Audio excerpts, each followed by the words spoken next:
Okay, hi everybody. Thank you so much for hanging with me. Sorry about that, little technical difficulties. Today, welcome to ConnectEd Research in a Digital World. I appreciate you joining me today. My name is Carrie Ann Rapp, and I am from Abbott Elementary. I teach 5th grade reading, ELA, and social studies. This is my 16th year to teach. Joining me today, hopefully, is my chat moderator. Her name is Karina Richards from Keeley Elementary, and she teaches art, kindergarten through 5th grade. She will be answering any questions that you have in the chat bar throughout the entire webinar, so at any time you can ask questions. We may have a few minutes at the end of the webinar for a Q&A, so you can also write down any questions that you have, and you can ask those questions at that time. If at any time I start going too fast, please let my moderator know, and she'll let me know that I need to slow down. When I get nervous, I talk really fast. The technology that I have access to in my classroom include my teacher computer, 2 students' computers, and I have the option to check out 10 iPads and up to about 15 laptops. The laptops and iPads are shared between 2 grade levels. In this webinar, I'll be sharing my online reading textbook, ConnectEd, along with a few library resources that I teach students to use for researching. They're called Britannica Online and Britannica Image Quest. I'll also share a website that I use with my students for different projects throughout the year called bighugelabs.com. I will only focus on my reading textbook, which is elementary level, for a few minutes. Most of my time will be demonstrating the other resources that I mentioned, which can be used in elementary level all the way up through high school. I wanted to show you an actual lesson that I teach my students so that not only are you shown the resources and how to use them, but also how I incorporate these resources and integrate them into my curriculum. When researching with students, they often want to just Google the answer. As educators, it is important for us to teach our students what safe and reliable resources are out there for them to use for research, such as books from the library and online digital resources. Another area young researchers need guidance on is how to cite their sources from both online articles and images. So I'll show you today how students and teachers can access our library resources from school computers and through the internet at home, as well as show you where the students can find their source information. In this webinar, I will address the ISTE Teacher Standards 1 through 4, which are facilitate and inspire student learning and creativity, design and develop digital age learning experiences, model digital age work and learning, and promote and model digital citizenship and responsibility. The student ISTE standards that will be addressed are numbers 2, 3, and 6, which are digital citizen, knowledge constructor, and creative communicator. This webinar also aligns directly with GISD's monthly skill focus for September and October, which is digital citizenship and integrating digital resources. Again, the tools that I'll be modeling for you today is ConnectEd Digital Reading Textbook, our library resources, Britannica School Edition, Britannica Image Quest, and the website Big Huge Labs. I'll also try to fit in Safari Montage if the time allows. And I know that we started a little late and I don't want to keep you over, so I'll try to do that. Okay, so I'm just clicking over to my screen so that you'll see what my screen is.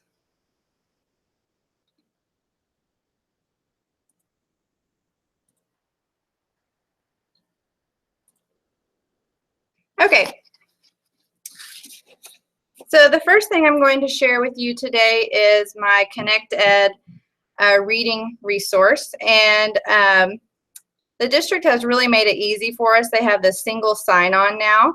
Sometimes it's in the staff apps folder, or it may be on your desktop. So you go into here and sign in. I want to sign in to McGraw-Hill's ConnectEd. And then the username is your GISD / and your way that you log into your computer. Mine's CRAP. And then the password is your password to get onto your computer as well. So you just click on sign in and sign in again. It's a little redundant.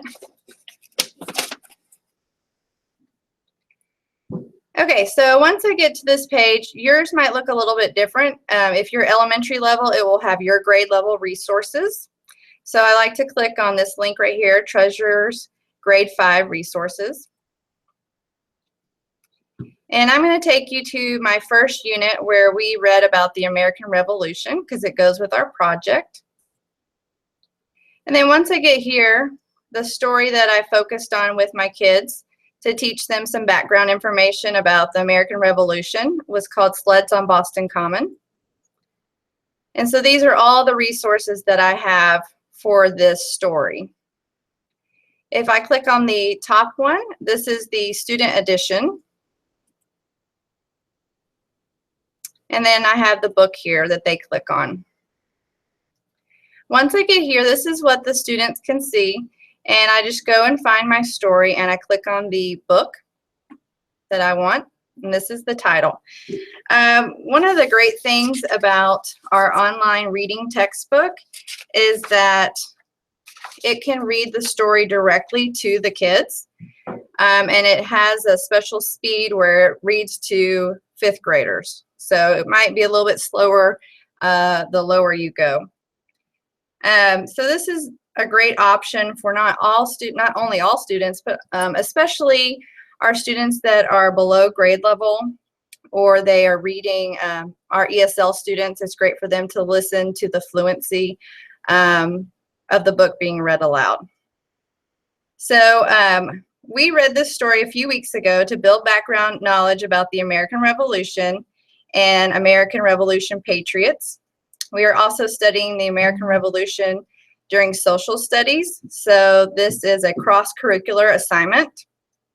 If you are not an elementary teacher, you could use Discovery Ed or News ELA as an app or a website to build background knowledge in the topic that you are wanting to do with your students. I also build background knowledge with my students using the Liberty Kids videos from Safari Montage, which is available to all grade levels. If we have time, I can show you that as well. I also show my kids in the reading textbook how to set up a research project. This is something that they're going to also need for the STEAM challenge later on in the year. So this is a great thing to set up in their reading journal so that they know how to do a research project. If you are a reading teacher and you have the TE available, it's usually at the very beginning, Unit 1 opener. And for my page, it's XVI. And you can locate the research steps there. And then I also have at this time when we're setting up our journals and our research project, I have them write down that their research options are books, Britannica School Edition, and Britannica Image Quest. So now I'm going to show you where those resources are. So I'm going to exit out of my book.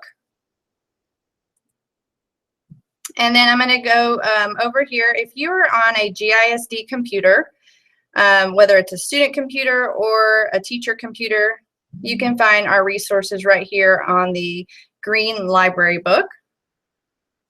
So I'm just going to click on that. And then you can find your school. So I'm at Abbott Elementary, so I will click that link. And then here all the resources are laid out in front of you. And the one that I'm going to show you first is Britannica School Elementary. And then from here, the kids, once they have figured out which patriot they're going to research, this is where they would go and search. So I'm just going to use Benjamin Franklin.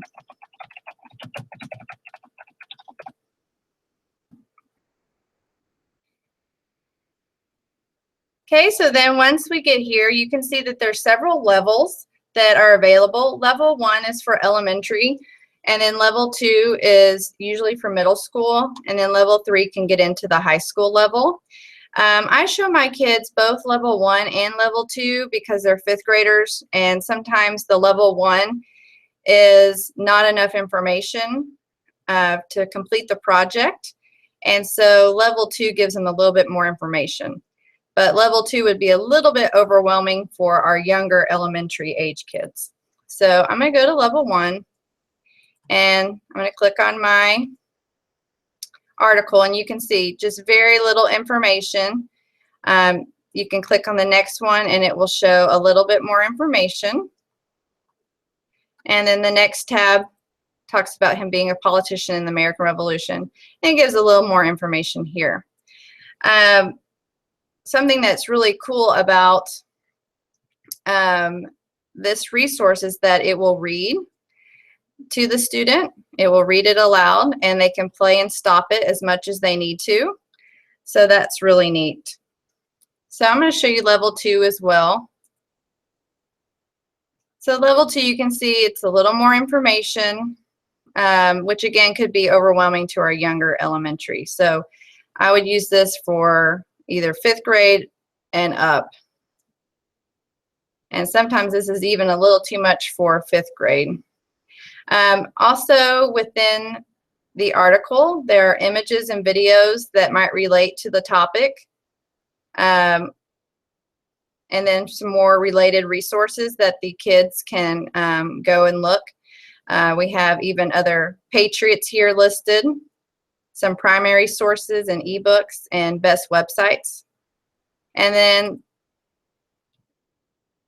there's even some state standards here for the teacher if you need those. So I'm going to go back to the article.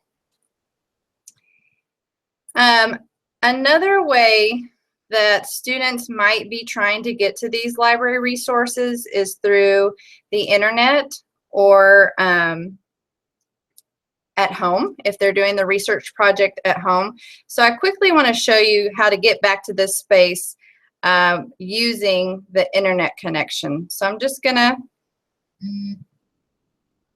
go ahead and open just another tab. And the way the students would do this is by going to Garland ISD's website.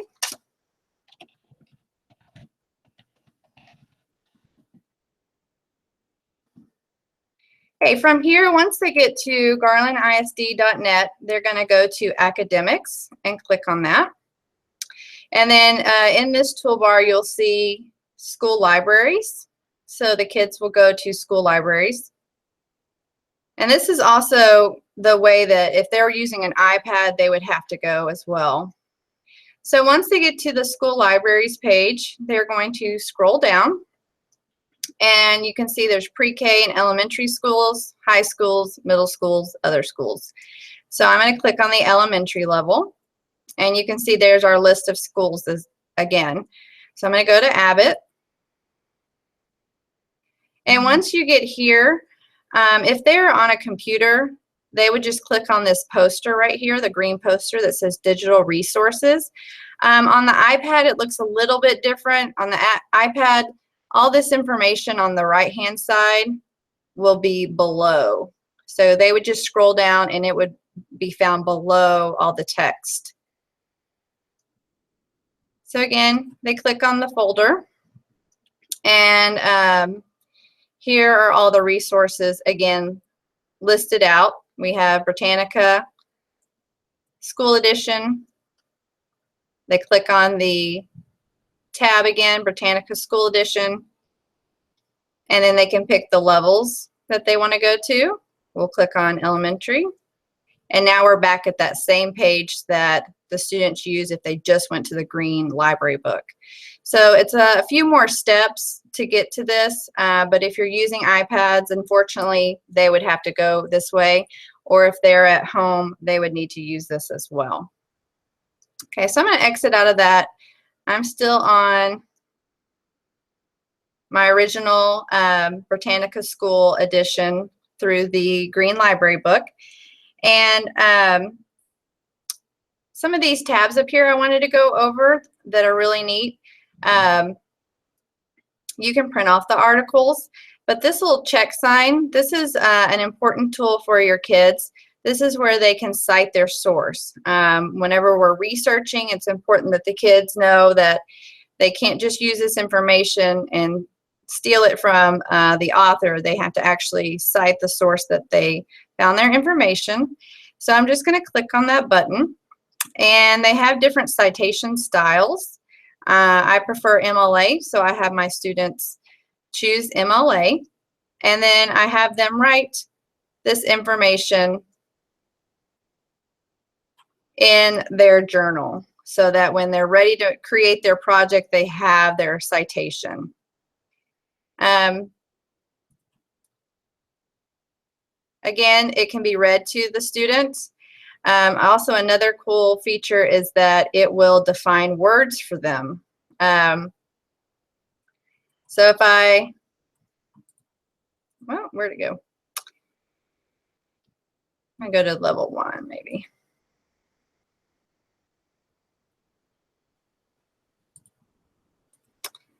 Well, oh, here it is. Okay, you can also translate the article in different languages. And you can see there are many different languages to choose from. And so that's really neat. And then when I actually have the listen option on, it can define words for the student. Okay, so once the students have collected their research about their patriot, I tell them to write down at least 10 different facts about their patriot and how they contributed to the American Revolution. Then I have them write all those down in their journal and then select the 5 best ones. Once they've done that, then they can find the image they need for their project. So I'm going to go back.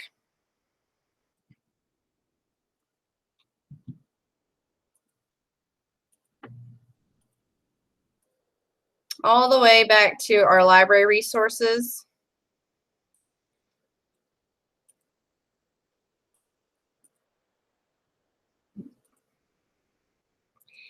And then here, what I like to do is have the kids pick a picture from Britannica Image Quest. This is my favorite tool to use to find good images for students. So once you click on that, you can do a search. So we're going to stick with Benjamin Franklin.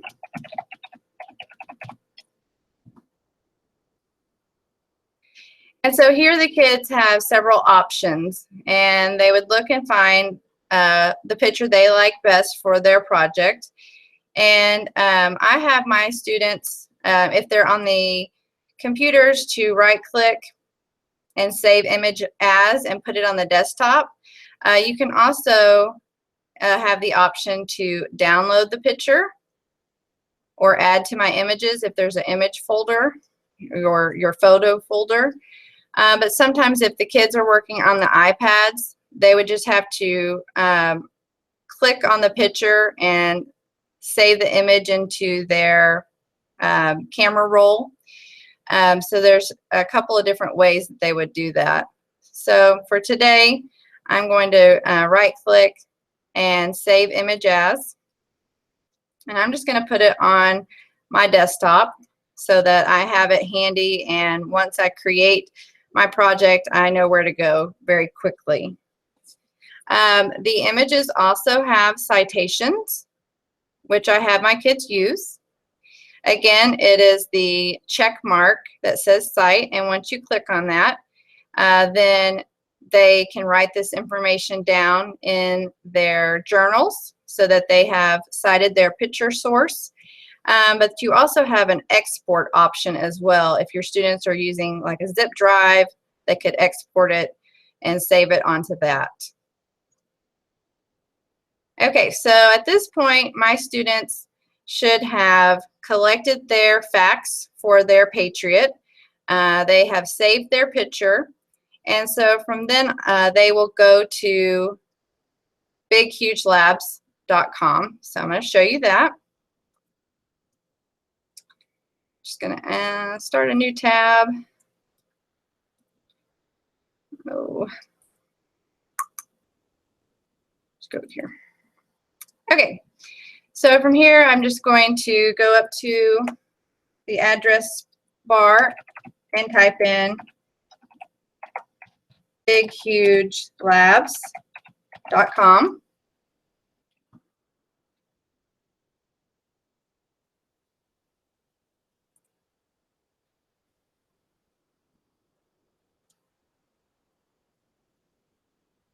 Well, let's try again.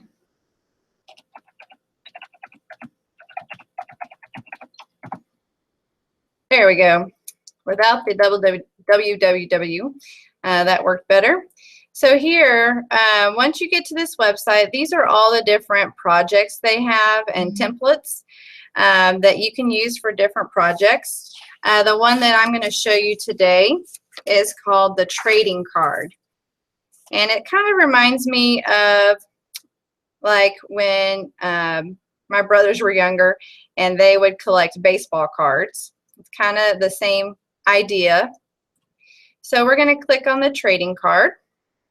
And when you get here, you see the template. I always have the students start off with the picture. It will not create the trading card without the picture. So I'm going to go to choose file right here at the top. And now it will take me to my desktop. And I can scroll down and find my picture of Benjamin Franklin. So there he is. And so now it shows that there is a JPEG added. Then we're going to scroll down. And for the title of the project, I have my students put my patriot's name. So we're going to put Benjamin Franklin. And then for our subtitle, I have them put American Revolution Patriot.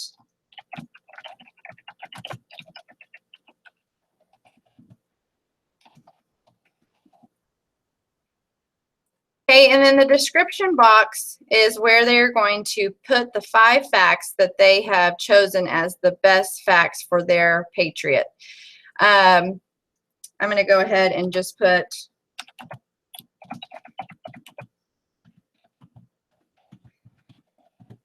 these are my facts about Benjamin Franklin.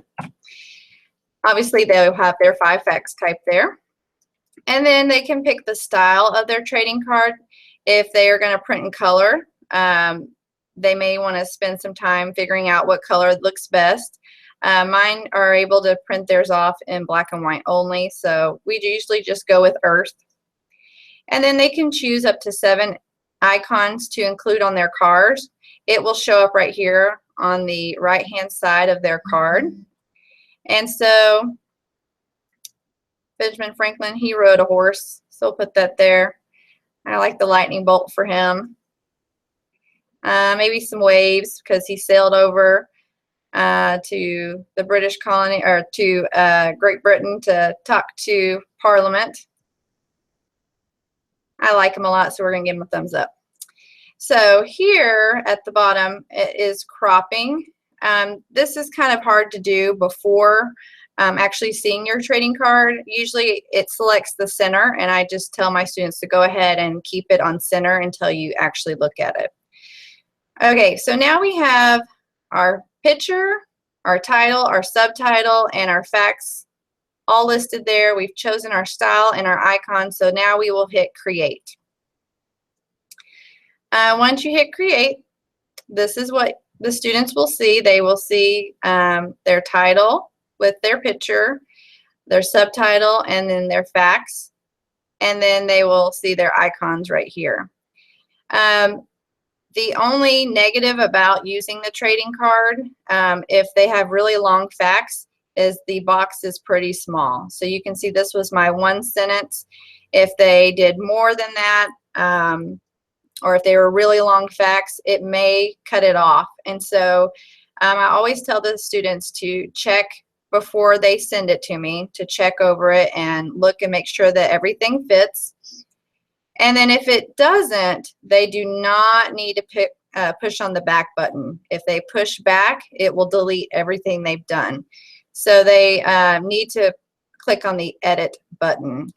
So if I'm going back to edit, my picture's still saved and everything. All my facts are there.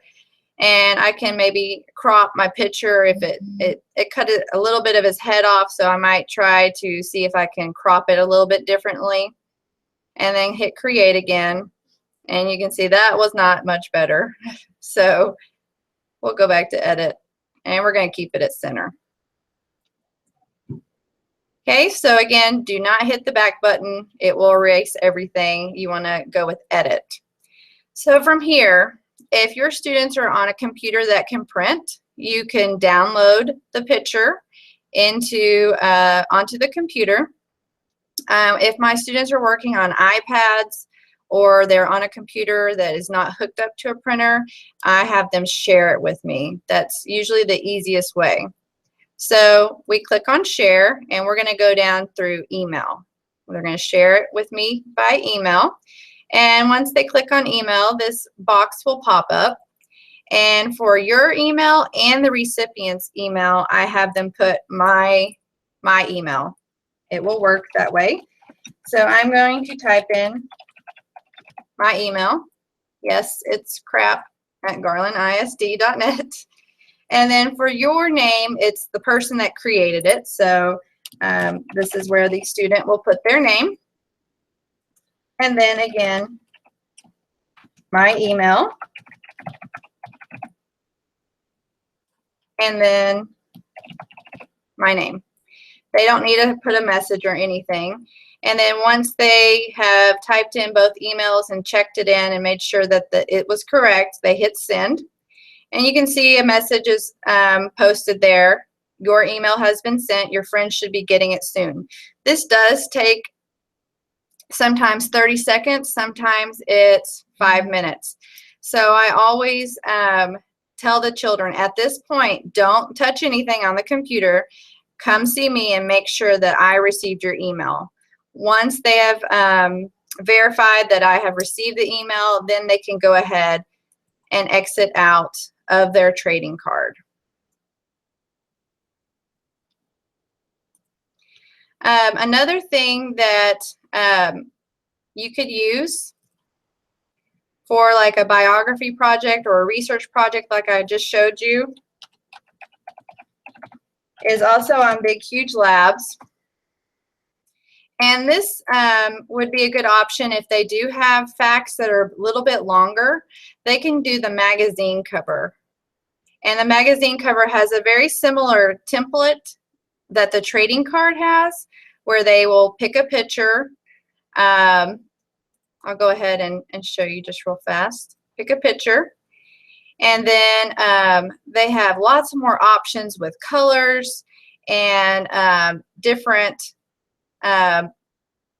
lines they can add. So for line 1, line 2, line 3, line 4, this is where they could start putting each of their facts. So I'm going to leave most of this as the regular setting. For the magazine title, again, we want to put the Patriot's name. Tagline, you can do American Revolution Patriot. Publication date, you could put the dates. 1776, we'll just say. Price, 50 cents. And then we can put our fact. Fact 1, fact 2, and so forth. And so you can see they have a lot more options here for facts if you want to make it a little bit longer. And then you would hit create. And you can see that it has a magazine cover instead of a trading card. So this is another option if you're wanting more information from your students. The magazine cover is a good option for that. Okay, looks like we have just a few extra minutes before I open it up for Q&A. And so I'm going to show you Safari Montage. This is another way that I build background information with my students on the American Revolution. So on our desktop we have Safari, which is how we find our webcam, but it also has really neat videos that we can show our children. So if you go to Safari Montage, this is your normal view, and if you've watched any videos, they will be listed there. And you can also search. So here you can pick a grade range, you can pick a topic or keyword, you can choose whether it's just an audio or ebook, documents, videos. This is where you kind of determine everything that you want to see. And so I typed in American Revolution as a search. And then it came up with some different videos that I could show. So you can see those there. And I didn't put in an age range, so you can see that right here, I'll go ahead and make this larger. That right here you can see the grade range. So this would be too far above my 5th graders, but it would be great for high school. And then it also gives you the running time. But what's really neat is that you can also select just sections. You don't have to show the whole video. You can choose what sections you want to listen to. So if I just click on this first one, here you can see Chapter 1, News of Independence. It's only 2 minutes and 53 seconds. Chapter 2, 6 minutes and 36 seconds. So you can choose which chapters you want to watch or what sections you want to watch if you don't have the time to show the whole video. For the younger kids, I really like the Liberty Kids videos. They're interactive and engaging. Oops. They usually run about 28 minutes, just under 30 minutes, so you'll need a good length of time. These have chapters as well, but it really does show a lot of good information if you watch the whole 30 minutes. And I like to use them to make connections later when we're working on American Revolution in social studies, so it kind of goes cross-curricular.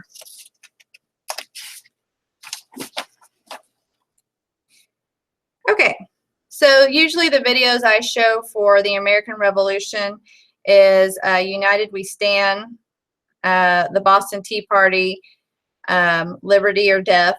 These are my top 3. And the kids, again, really enjoy them, but you can see there's quite a few Liberty Kid videos. Another one I like to show them is the Midnight Ride, and it goes with Paul Revere's Midnight Ride, which we also have in our textbook, our reading textbook. So it's a good one to see as well.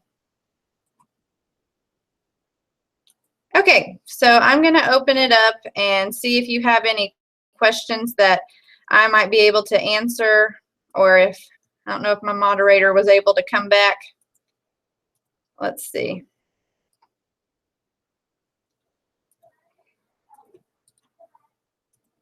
I'm just going to open this up in a new page so that I can see what y'all are chatting about.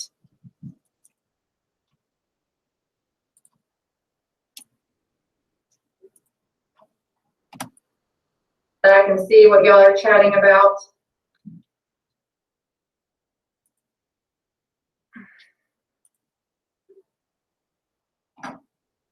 That I can see what y'all are chatting about.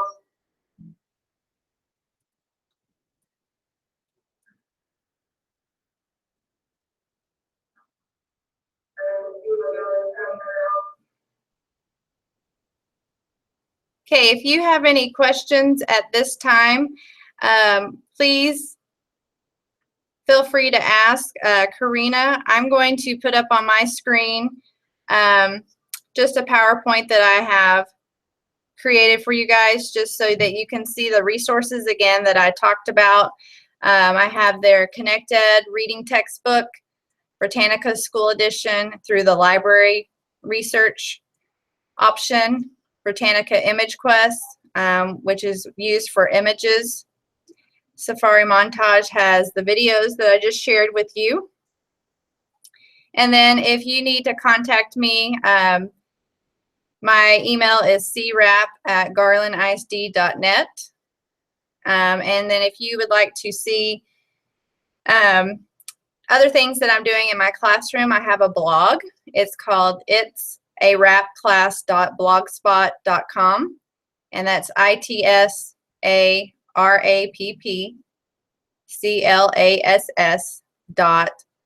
blogspot.com. And I put a lot of videos on there and interactive games. I also have this research project that we talked about today on there, so you can actually see the PowerPoint that I share with my students. And I also have my rubric on there that I use with the students when they, once they've printed off their trading card, we have an oral presentation, and I have a rubric that grades the trading card as well as the oral presentation. And then that's on there on the blog. And then if you would like to follow me on Twitter, my Twitter handle is right there. It's @CarrieAnn capitalized rap. And again, if you have any questions, please ask. And Karina will do her best to answer them. And then again, if you think of a question later on and you're not quite sure about what step I said when, you can email me as well later on. And I'll be happy to share my webinar kind of script that kind of walks us step by step through everything, so that if you need to sit there with the actual piece of paper and walk yourself through any of these steps, I'll be happy to share that with you as well. So I'm just going to be quiet for a minute, and if you have any questions, you can type those in the chat bar and Karina will answer those for you. We just have about 5 minutes left. I want to make sure.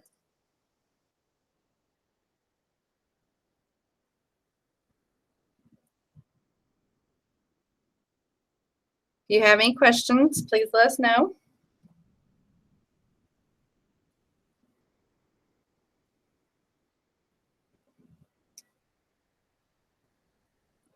Oh, and actually, we are out of time. I went over. I'm so sorry.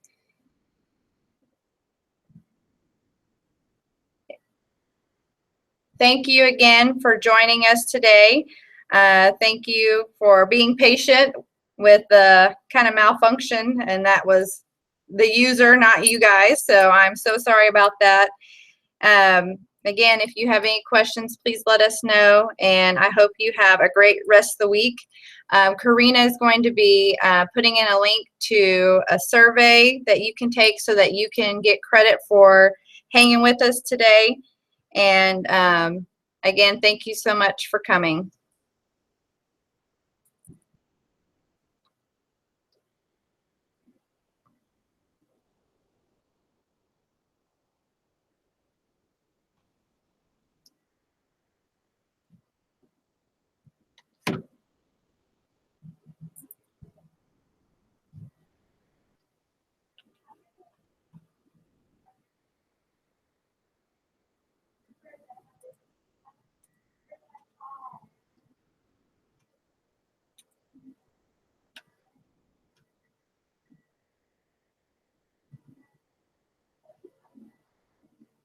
Okay, thank you, everybody. Have a great evening.